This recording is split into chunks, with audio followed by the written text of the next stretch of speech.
en la Liga de la Ciencia seguimos con este especial de YPF porque ayer cumplió 100 años y es un siglo de historia. Y como anticipamos en el bloque pasado, tenemos ahora dos invitados de lujo que saben muchísimo sobre la temática YPF desde dos perspectivas muy diferentes, sospechamos. Primero está Hernán Palermo, él es antropólogo y desde su mirada como antropólogo tiene mucho para compartir sobre la historia de YPF. Ahora vamos a conversar con él. Y también nos acompaña Eduardo Dworkin, él es ingeniero, tiene un doctorado en MIT y aparte es miembro del directorio de ITEC. Ya nos va a contar de qué se trata. Bueno, muy bienvenidos a los dos. Gracias. Sergio, por favor, comenzamos con la primera pregunta. Vamos a empezar con el antropólogo, con el amigo Hernán Palermo. ¿Cómo es que se fue haciendo, cómo se fue construyendo ese sentido de pertenencia de los trabajadores con YPF? En primer lugar, hay que marcar que podemos decir que YPF tuvo un modelo de desarrollo en los territorios. Esto quiere decir que se desarrolló a lo largo de la historia de la Argentina, de norte a sur, de este a oeste. Es decir, en distintas provincias, en distintas ciudades, en distintos pueblos, íbamos a encontrar dependencias, refinerías, estaciones de servicio de YPF. Esto quizás, podemos decir, se compara con lo que fue ferrocarriles, pero YPF lo llevó a una maximización muy importante a lo largo de todo el territorio. Encontramos YPF en todos los lugares de la Argentina. Algunos autores plantean que era un modelo civilizatorio. Claro. Y cuando YPF se desarrollaba en un territorio, construía toda una infraestructura bien tradicional y muy estudiada, que es los barrios YPFianos, que replicaban en gran medida, digamos, las jerarquías del proceso de trabajo. Es decir, había barrios obreros, barrios operarios, barrios de supervisores, barrios de mandos medios. Y por otra parte, algo muy importante e interesante para ir construyendo esta identidad YPFiana, de familia YPFiana, es que YPF desarrolló una infraestructura espectacular, muy importante, muy profunda, muy extensa, de salud, sistema de educación, toda una infraestructura de recreación y ocio. Fueron muy importantes los clubes de YPF. Se practicaban deportes de todos los que te imagines, desde fútbol, básquet, tiro, boxeo, los cines de YPF. Y lo que fue muy característico de YPF eran las proveedurías. Es decir, los trabajadores y las familias YPFianas podían acceder a un lugar de compras a muy bajo precio y esto era muy interesante para las familias YPFianas, pero también generaba muchas rispideces en las comunidades no petroleras, esta mirada de, bueno, ¿por qué los YPFianos tenían estos beneficios, ¿no? Bien, y paralelamente a esto, y lo incorporamos, lo invitamos al amigo Dworkin, ¿cómo se llevó o cómo se pensó la cuestión del desarrollo tecnológico de YPF? ¿Fueron de vanguardia? ¿Se copiaron modelos extranjeros? ¿Hubo investigación? Mira, yo continúo con lo que decía Hernán, entre las cosas paradigmáticas de YPF, fue esta sociedad anónima que hizo junto con el CONICET. Única para el CONICET y única para las petroleras que yo al menos conozco, y creo que conozco a muchas petroleras. Una sociedad anónima, una empresa de tecnología, como decía Jorge Sábato, las famosas empresas de tecnología, YPF la hace, bajo la presidencia de Cristina Fernández de Kirchner, la hace haciendo una sociedad anónima del 51% es YPF, el 49% es CONICET, es ITEC, YPF Tecnología. E ITEC, el gran músculo de ITEC, es que CONICET está dentro. Es decir, no es que concurrimos a CONICET, no es que contratamos a CONICET, CONICET es parte de ITEC.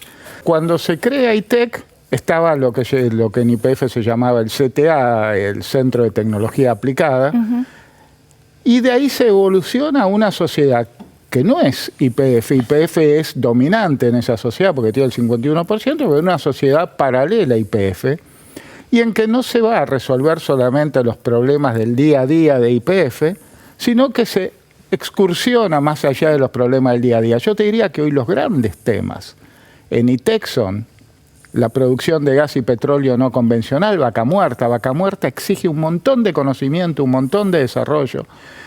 La sustentabilidad de la producción de petróleo y gas. ¿Qué se hace para que sea sustentable? ¿Cómo no se poluye? ¿Cómo se recuperan las áreas que estaban ahí? Y en las energías no convencionales, el litio. El litio, nosotros veníamos trabajando junto con un instituto del CONICET que se llama INIFTA, que está ahí cerquita nomás, en La Plata. Veníamos trabajando en el estudio de las celdas de litio, celdas que todo el mundo da por descontado que en Argentina se importan. A lo sumo te compras un montón de celdas en China, las pones juntas y armas una batería. Pero las celdas, la idea era que en Argentina se importan. Nosotros dijimos, pero si sabemos tanto de celdas, si tenemos a la gente trabajando en celdas, ¿por qué no fabricar las celdas en el Y país? si encima tenemos litio, ¿no? Claro. Tenemos litio, ni más ni menos. Somos uno de los 3 grandes países que tienen litio de salmuera. Entonces nos juntamos con la Universidad Nacional de La Plata. El Ministerio de Ciencia y Tecnología pone parte del capital necesario, $1,5 millones. Nosotros, de nuestros fondos propios, ponemos $1,5 millones y la Universidad de La Plata pone el predio, la obra civil, y trae un cable, porque le hace falta electricidad, que alimenta esa planta. Esa planta va a entrar en producción, y siempre lo digo para quedar con el compromiso atado, va a entrar en producción, las primeras celdas las vamos a estar sacando a principios de diciembre. ¿Dónde van a ir esas primeras celdas? Necesitamos ir a un lugar que podamos controlar. Bueno, la primera batería hecha con celdas nacionales. Claro. Hay una isla frente a Astilleros Río Santiago que se llama Isla Paulino. Es muy, muy conocida en La Plata, la gente va ahí a pescar y demás. Y en la Isla Paulino está desconectada el sistema eléctrico nacional y no tiene agua corriente. Entonces YPF va a poner ahí pantallas de energía fotovoltaica, que obviamente producen energía de día. Sí. Y de noche van a estar nuestras baterías produciendo energía. Va a ser el primer piloto, como decimos, de este tipo de batería. Y segundo, y para terminar con las renovables, el hidrógeno. YPF todavía no está trabajando en el campo del hidrógeno, pero nosotros estamos trabajando en varios frentes. Primero, a ver, si se produce hidrógeno y lo queremos distribuir haciendo un blending con el gas natural. Che, ¿cuánto hidrógeno soportan nuestros gasoductos sin que se fragilicen y se rompan? Segundo, hay una siderurgia argentina que quiere ir transformándose en lo que se llama en Europa el acero verde y quiere empezar a reemplazar el gas en alguno de sus hornos por hidrógeno, por lo menos un blending entre gas e hidrógeno. Y decidió que nosotros le hagamos, junto con el CONICET, de nuevo, junto con el CONICET, el primer electrolizador de 1 megawatt que se va a hacer en el país. Es un electrolizador grande y entonces tenemos litio, tenemos hidrógeno y tenemos obviamente oil and gas y sustentabilidad. Nos pusimos las pilas. Las pilas. Sí, sí. Volviendo al tema de los trabajadores de YPF, vos tenés todo un trabajo de investigación que tiene que ver con la masculinidad. Me pareció re original ese trabajo, ¿no? La masculinidad y cómo opera esa masculinidad dentro del laburante petrolero. Contanos un poco. Bueno, YPF también, además de ser un proyecto de desarrollo, también delimitó muy fuertemente qué pretendía de sus trabajadores y qué pretendía de las mujeres esposas de esos trabajadores, es decir, la familia YPFiana. Hernán, porque la industria petrolera en todo el mundo era muy masculinizada, ¿no? Claro. Cuando hablamos de trabajadores, eran en enorme mayoría, por lo menos hasta ahora no se está cambiando, trabajadores hombres. Sí, en gran medida son trabajadores hombres. De hecho, YPF tenía todo un sistema de, podríamos decir, de símbolos, de rituales, para delimitar qué era el imperativo de la masculinidad y el imperativo de la feminidad. Por ejemplo, nosotros tenemos en Caleta Olivia el monumento más grande en la Patagonia Argentina, que es el Gorosito, que es un monumento de unos 30, 40 metros de alto, de acero y de concreto, que si uno lo ve es un trabajador petrolero en boca de pozo, con una actitud de fortaleza, Mirá. Muy el viril. torso desnudo, Claro. ¿no? Una mirada bien firme y que de alguna manera delimita cómo debían comportarse los varones en el ámbito del trabajo, que es fuertes, resistentes, varoniles, viriles, etc. E inversamente, YPF también construía la idea de cómo debían ser las mujeres de estos trabajadores. Y para ello tenía un ritual muy popular, muy popular, que es la elección todos los 13 de diciembre, el día que se descubrió el petróleo, la elección de las reinas y las princesas, que está muy investigado ¿La esto. reina del petróleo? La reina del petróleo y las Mirá. princesas del petróleo. ¿en Está muy serio? investigado, sobre todo en investigadores e investigadoras de la ciudad de Comodoro Rivadavia. Claro. Que ¿Hasta cuándo fue eso? esto fue hasta la privatización, Ajá. después se volvió a retomar, pero lo interesante es ver cómo Se está deconstruyendo, se me está imagino. claramente se está desconstruyendo, pero en la época estatal YPF lo interesante es que las reinas y las princesas debían ser blancas, suaves, dulces, virginales, es decir, Tremendo. cómo debían ser las mujeres y cómo debían ser los varones. Digo, esa dicotomía entre la feminidad y la masculinidad que YPF en la época estatal dinamizó a través de todo un sistema de rituales, de monumentos. Claro. Nosotros podemos encontrar, por ejemplo, en Comodoro Rivadavia, en el kilómetro 3, donde estuvo YPF, el monumento a los caídos, que es a los trabajadores caídos en cumplimiento del deber. Claro. Es decir, volviendo un poco a lo que decía Sergio al comienzo, que YPF fue fundada en cierta forma por sectores del ejército nacionalista, industrialistas y estatistas. Trabajar en YPF significaba trabajar para el engrandecimiento de la nación. Claro. Es decir, Y algo si- todavía hay de eso. Muchos trabajadores de YPF están muy orgullosos, ¿no? algo hay de eso.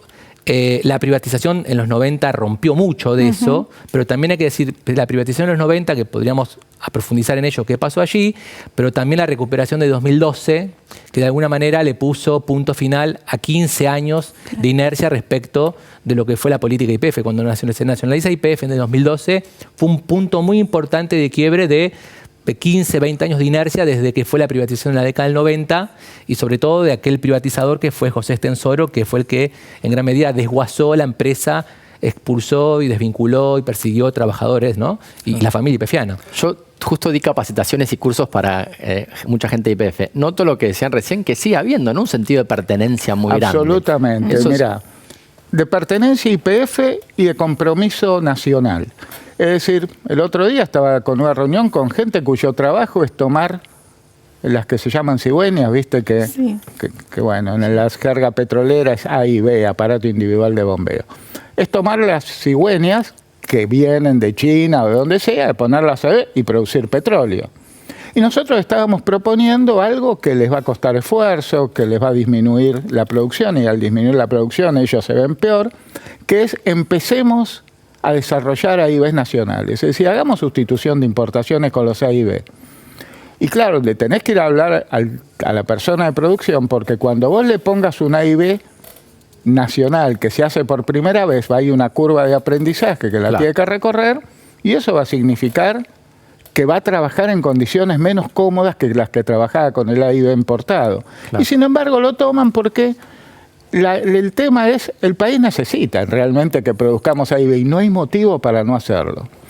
Entonces a mí la identificación de los empleados, los YPFianos, con YPF es enorme, pero también con el país. Claro, Hernán, en ese sentido me imagino que el momento de la privatización habrá sido un durísimo golpe, Sí. no solo en lo personal, sino justamente en la misión que se sentía que se estaba cumpliendo. ¿Qué pasó? Sí. en ese- En el momento de la privatización, bueno, hay que decir que en los 90 se privatiza la empresa, pero ya con el terrorismo de Estado se fue desguazando la empresa, ¿no? Sucedieron despidos de trabajadores y lo que se llamó aquellas privatizaciones periféricas, es decir, privatizaciones de cadena de producción de YPF, que eran las más rentables y las que tenían mayor infraestructura, se fueron privatizando para empresas de capital privado. En los 90 empieza la privatización más fuerte y final de YPF, y sobre todo el interventor de YPF fue José Estensoro, que fue que elaboró un plan de transformación global, se llamó, para la empresa, que fue en primer lugar ir privatizando cadenas de producción de la empresa y sobre todo lanzó una persecución sobre los trabajadores muy feroz que llevó, por ejemplo, en el 83, la empresa, o en el 90 podemos decir, la empresa tenía unos 37.000 trabajadores y ya para el 94 tenía 5.000 trabajadores propios. Es decir, con los retiros voluntarios, eufemísticamente denominados voluntarios, que de voluntarios no tenía nada, todo lo contrario, se firmaban retiros bajo presión, persecución y rumores.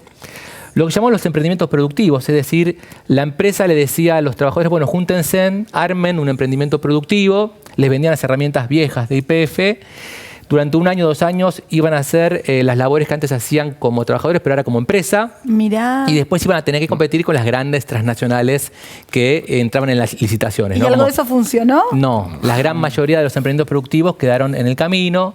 Las capacitaciones, esto quiere decir que se le decía a los trabajadores, bueno, vamos a capacitarlo en distintas temáticas. ¿Qué quieren estudiar? Inglés, computación, estudien lo que ustedes quieran, los capacitamos y después van a ir a un mercado de trabajo con 20-30% de desocupación en la Argentina en los 90. Claro. Y por último, también hay que decir que, por ejemplo, en la refinería de La Plata, en el 91, en septiembre del 91, hubo una gran huelga, muy fuerte, una de las últimas huelgas de trabajadores de YPF, por un conflicto supuestamente que se estaba dando en Vespucio, en Salta. Se genera una gran huelga y al día siguiente, lo que los trabajadores llaman la gran echado, la huelga de la traición, al día siguiente estaba en la puerta de la refinería de La Plata, la prefectura, delimitando quién entraba y quién no entraba a su puesto de trabajo. Es decir, se llevó adelante una persecución de trabajadores muy brutal, muy feroz, y después fue la estigmatización social que eso generó. Porque, por ejemplo, trabajadores de Comodoro Rivadavia, Caleta Olivia, que se le da el retiro voluntario, ¿no? Con esa plata, no sé, compraban un taxi. En Caleta Olivia florecían los taxis al rolete en un contexto que no podía ser absorbida, claro, esa oferta por una demanda que no existía. Y cuando los trabajadores fracasaban, la transferencia de responsabilidad, fue tu culpa que no supiste cómo invertir, fue tu culpa que no supiste qué hacer con ese dinero, ¿no? Claro. Estamos hablando de trabajadores que nacieron en el hospital de YPF, estudiaron en las escuelas de YPF, su papá, su abuelo trabajaban en YPF, toda su vida está estructurada en relación a ser trabajadores de YPF. Claro. Y de la noche a la mañana tenían que convertirse en empresarios, en cuentapropistas, en lo que sea, ¿no? Esto fue lo que pasó en la Argentina de la década del 90, hasta que en el 99 compra Repsol y allí se abre otra etapa de una empresa transnacional que empieza a timonear los destinos de la empresa, podríamos decir, más importante de la historia argentina y de la Argentina en términos actuales también, ¿no? La empresa más grande que hay en la Argentina como empresa productiva. Y aparte, una de las empresas, la primera empresa en América Latina de carácter estatal. ¿Podrías explicarle a alguien que está mirando y que por ahí está mirando distraídamente, por qué es tan importante tener una petrolera nacional?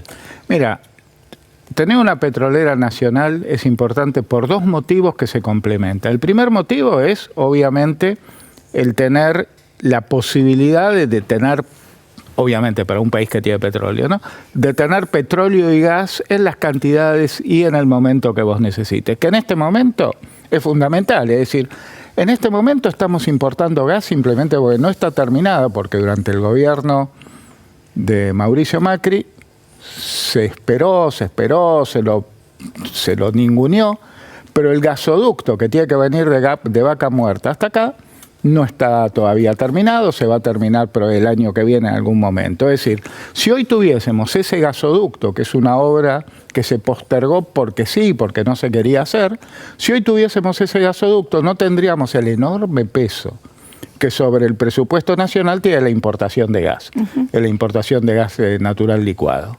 Entonces, el poder disponer, el tener autosuficiencia energética, poder disponer de petróleo y gas, es uno de los temas fundamentales. Pero hay un segundo tema. Es la atracción que una petrolera nacional ejerce sobre la industria argentina. Es decir, en la medida que nosotros sepamos y nos animemos a avanzar sobre la sustitución de importaciones, tanto en servicios como en equipos, tanto en servicios como en insumos, esto tracciona a la industria. Es decir, los países tienen esos tractores de la industria, los países que se han desarrollado. Y en la Argentina, uno de los grandes tractores, o el más grande, es YPF.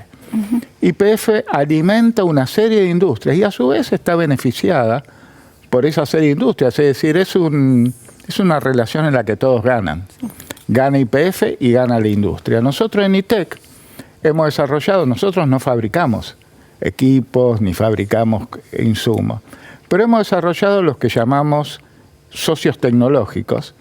Esos socios tecnológicos normalmente son pymes que trabajan transformando en productos que compra YPF los desarrollos que hace ITEC.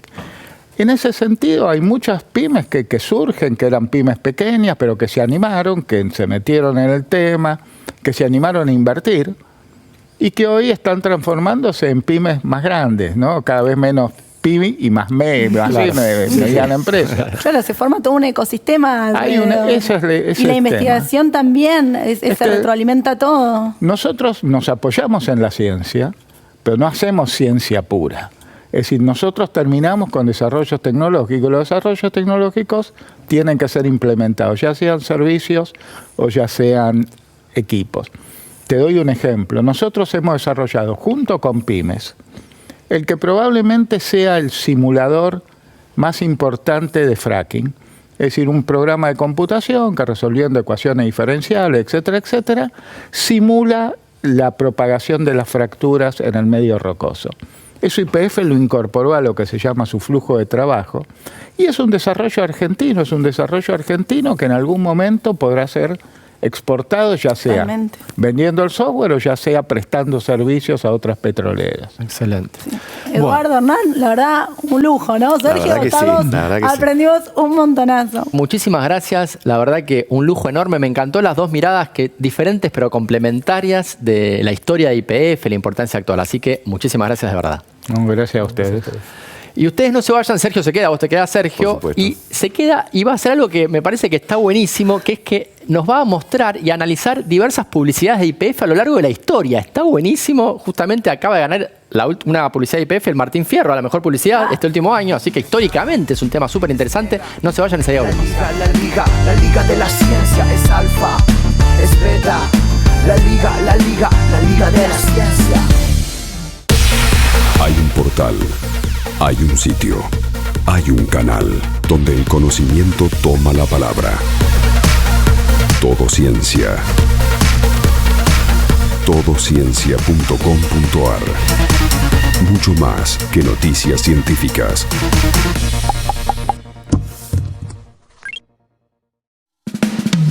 Es nano, es mega. La liga de la ciencia es alfa, es beta. La liga de la ciencia.